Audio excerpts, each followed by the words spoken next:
The screen behind me was filled with deployment timelines and server migration protocols, but all I could hear was the relentless buzzing of my phone. I was mid-sentence walking the executive team through a security rollout when the vibrations intensified 3, 4, 5 in a row. I paused. I never stop a presentation, especially not one this important, but something in my gut twisted. I excused myself with a quick, "Give me one moment," and stepped out. In the hallway, I unlocked my phone and stared.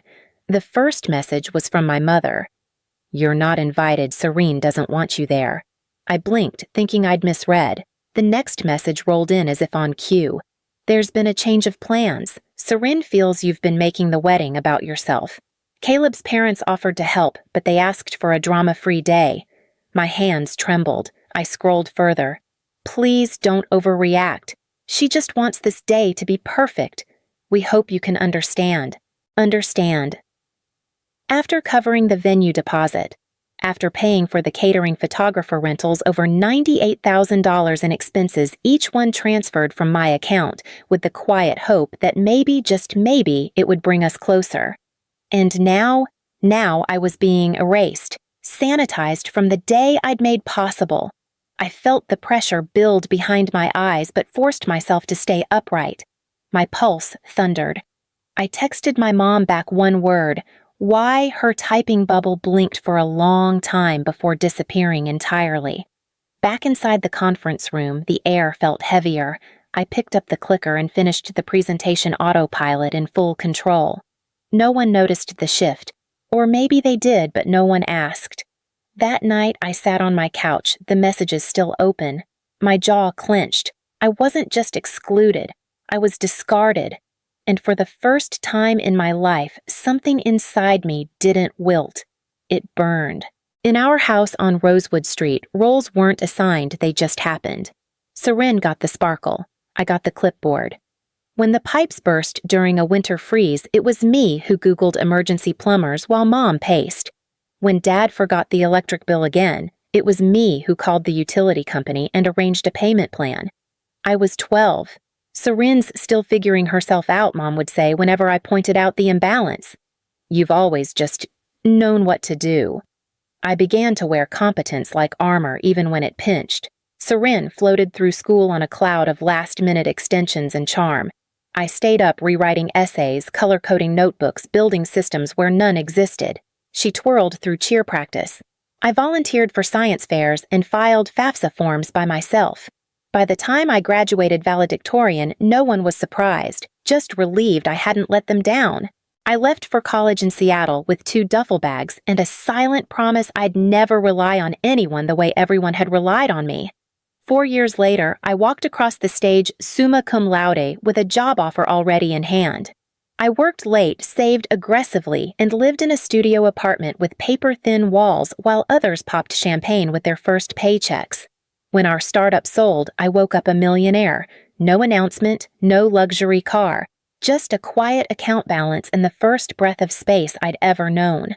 That's when the calls started. Dad's car needed replacing.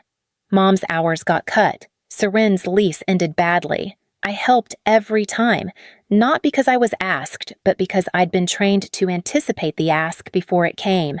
So when Seren got engaged, helping with the wedding felt like another unspoken expectation.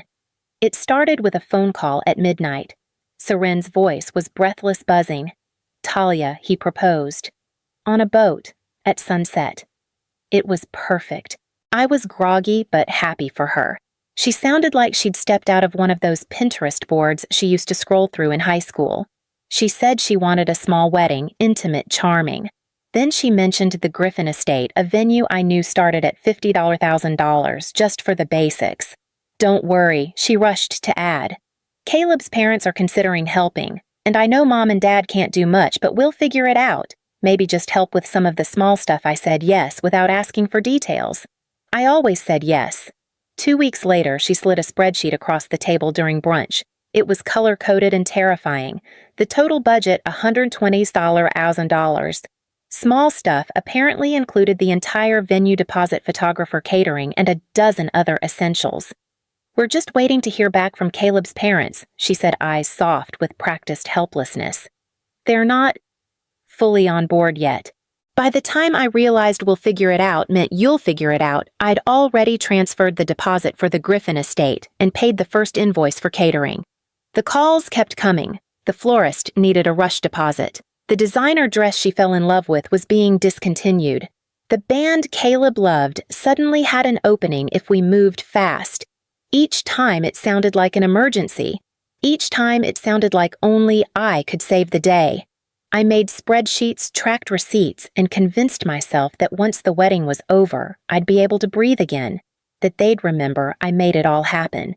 But somewhere between the third invoice and the fifth urgent Venmo request, I stopped being a sister and started being a silent business partner, one who was never in the photos but always footing the bill.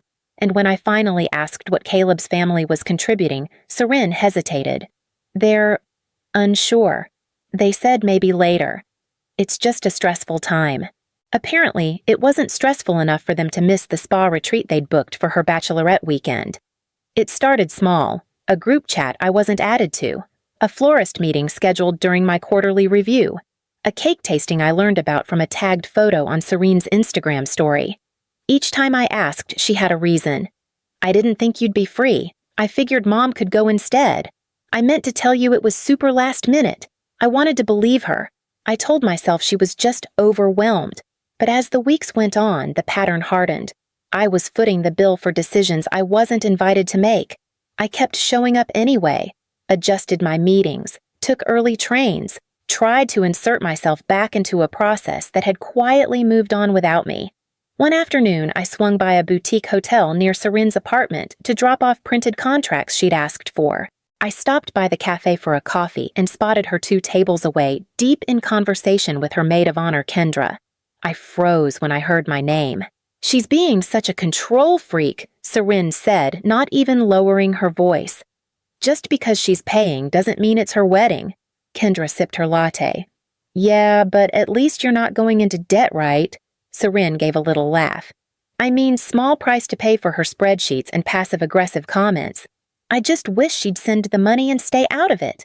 I backed away before they saw me, hands shaking. That night, I stared at the color-coded budget I'd spent hours organizing, suddenly unsure who I'd built it for. All this time, I thought I was helping, supporting, being the sister who shows up. But it turned out showing up was the problem, and the next week it got worse. The message came during our Monday stand-up, buried between Slack notifications and code deployment alerts. A cousin on Caleb's side, someone I'd barely spoken to, texted me. Hey, sorry to hear you're not coming. Hope you're feeling better? I stared at it, confused. Then a second one. Seren said you've been having episodes. I didn't know things were that bad. My hands went cold. Episodes. I called my mom on my break. She answered on the third ring, already bracing. Talia, I was going to call you tonight. What did she tell them I asked? There was a pause. She just said you've been overwhelmed lately. That maybe the stress is affecting your behavior. Overwhelmed, is that what we're calling it now? I said, my voice flat. So instead of admitting I've paid for 90% of her wedding while being ignored and insulted, she told Caleb's family, I'm mentally unstable. She didn't mean it like that. She's under so much pressure. Talia, Mom said softly, like that made it better. Caleb's parents are finally warming up to the wedding. She's just afraid something will ruin it. Something like me. Silence. I'm not the problem, I said more to myself than to her. The problem is she's been lying to everyone, including you, and you'd rather protect the fantasy than admit it. Sweetheart, it's complicated. No, it's actually not. I hung up before she could say more. I stood there in my office staring at my reflection in the dark monitor screen, and something inside me shifted. Not anger, not sadness. Clarity. They were never going to see me, not unless I stopped making it so easy to disappear. And the next morning, I did something none of them saw coming. I didn't sleep that night. I sat at my kitchen table with a mug of cold tea and the glow of my laptop screen, surrounded by printed contracts, email threads, and spreadsheets I knew by heart. I had receipts for everything: venue, deposit, catering, florals, the photographer, the rentals. 55 planning files, color-coded and obsessively updated over the last 6 months. All of it sat in folders labeled Seren and Caleb Wedding. I opened a new document and typed 3-column headers pending payments, cancelable services, non-refundable. I went line by line mapping every dollar. No anger, no crying, just clarity, surgical precision. I started with the venue. The Griffin Estates contract had a partial refund clause if canceled more than 72 hours in advance. I called the coordinator, Susan, someone I'd spent months emailing back and forth. "Hi, Susan. This is Talia Rowen. I need to cancel the reservation." There was a pause. "Oh, may I ask why I'm no longer attending the wedding I paid for, and I can't keep supporting it?" To her credit, she didn't push. She walked me through the cancellation, processed the refund, and even offered to send a statement for tax purposes. Next came the florist, the DJ, the rental company, the bartending staff. One by one, I reversed everything I'd set in motion. Most of the vendors were understanding. A few already knew. Apparently, word had spread fast. "You're not the first," the photographer told me quietly, "but you might be the bravest." By early evening, I had completed every cancellation I could. I transferred the partial refunds into my savings account and logged off. Then I went to the shared planning folder, the one everyone had access to, but no one had contributed to. I downloaded it all, backed it up, and deleted it from the cloud. Gone. Every seating chart, every quote, every spreadsheet. I closed the laptop and exhaled. I hadn't realized how much space it all took up physically, mentally, emotionally. For the first time in months, I felt weightless. And then my phone rang. I didn't need to look to know it was Seren. The second I answered, she was already mid-scream. "What the hell is wrong with you?" Seren's voice cracked through the phone. "The venue just called. The florist's canceled. Everything is falling apart, and it's your fault I didn't flinch. You made it clear I wasn't welcome. You're ruining my life because of your jealousy." "No," I said quietly. "I'm reclaiming mine. You wanted a perfect wedding without me, now you have neither." She sobbed, then hung up. 5 minutes later, my mother called. I let it go to voicemail. Then came my father and a string of texts I didn't bother to read. I blocked them all. Not out of anger, out of self-preservation. I opened a browser window and searched for cabins on the Washington coast. Found one tucked into the trees near a stretch of beach I remembered from a road trip years ago. No Wi-Fi, no service. Just silence. I booked it for a week, packed a duffel, and left it the next morning before the city even stirred. No announcement. No explanation. By the time they realized I was gone, I was already on the ferry, wind in my face. Phone turned off, watching the shoreline fade behind me. There was no revenge in my heart. Only quiet. Only space. And as the boat drifted toward the peninsula, I felt something uncoil in my chest, a loosening that had taken years to begin. The cabin was smaller than I expected.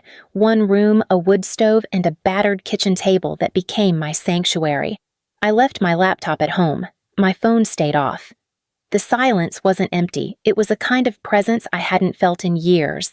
Each morning, I hiked through damp trails that smelled of pine and moss. By the second day, I brought a journal with me.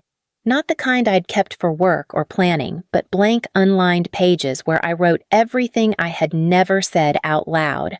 I wrote about the birthday Seren skipped, the nights I stayed up fixing Dad's taxes, the Christmas I paid for everyone's gifts and no one noticed, the feeling of being useful but never cherished, of being counted on but never counted in. By the 5th day, I found a waterfall tucked at the end of a narrow path. I sat nearby and tore each journal page into strips, letting them fall into the current one by one. It felt childish and sacred. When I left the peninsula, the pain came with me. But it was different. Sharper in shape, but mine now on my terms. I booked a therapist before I unpacked. Dr. Kessler didn't ask for backstory right away. She asked who I was when I wasn't fixing things for other people. It was the first question that made me cry. We started slow. Patterns, boundaries, family myths. I showed up every week. I stopped justifying what I felt, stopped explaining who I was. The grief didn't go away, but it stopped controlling the room. And when the holidays came, I didn't go back to Eugene. I made other plans, my own. Spring came quietly. No big revelations, just small choices that added up. I changed my email signature. I unsubscribed from the group text. I stopped answering questions that began with, "Can you just..." I rerouted the energy I used to spend managing other people's crises, a coding scholarship for girls in rural schools, a monthly donation to a reforestation project in the Olympic Peninsula, the same woods that helped me breathe again. It felt good to give without being expected to. My therapist called it emotional repurposing. She said I'd spent so long being the family's emergency contact that I'd forgotten how to belong to myself. I spent Thanksgiving with coworkers who cooked from YouTube tutorials and laughed at their own burnt pies. On Christmas morning, I drank coffee in a house filled with friends who passed around board games instead of expectations. In session, we mapped out my family roles. Emotional outsourcing, Dr. Kessler explained. They made you the container. They poured their stress into you and called it closeness. I nodded, already knowing it was true. I just hadn't had words for it. We talked about guilt, too. How my parents had raised me to feel responsible for everyone's comfort. How Seren's fragility had become the axis around which our family rotated. But now I was choosing a new orbit, one that didn't require me to shrink. I stopped keeping tabs. I stopped reading between the lines of half-hearted texts. I let the silence stretch. And then, one afternoon in January, a pale blue envelope arrived in my mailbox. No return address. Just my name, written in handwriting I hadn't seen since we were kids. The envelope was soft at the edges, like it had been carried around for days before being mailed. Inside was a simple card. No flowers, no embossed script. Just Seren's handwriting, smaller than I remembered. "I owe you an apology. Can we talk? No excuses. No explanations. Just those words." I read it twice before setting it on the windowsill. It stayed there for 3 days until I finally texted her Tuesday, 3 p.m., Grace and Finch Cafe. She replied with a single, "I'll be there." I arrived early, ordered mint tea, and chose a table near the back. When Seren walked in, I barely recognized her. Gone were the heels and curated waves. She wore a gray sweater and no makeup, her hair pulled into a messy knot that didn't look deliberate. "I'm not sure where to start," she said after we sat. Her voice wasn't shaky. It was quiet. I didn't answer. I waited. "I've been in therapy," she said. "Since October. Caleb and I are divorcing. He didn't do anything wrong exactly. I built my whole identity around someone else's approval. His, yours, Mom's. I kept listening. I told lies," she said. "Big ones. About you. About your mental health. I was afraid his family wouldn't accept me, so I gave them a version of reality where I wasn't the problem.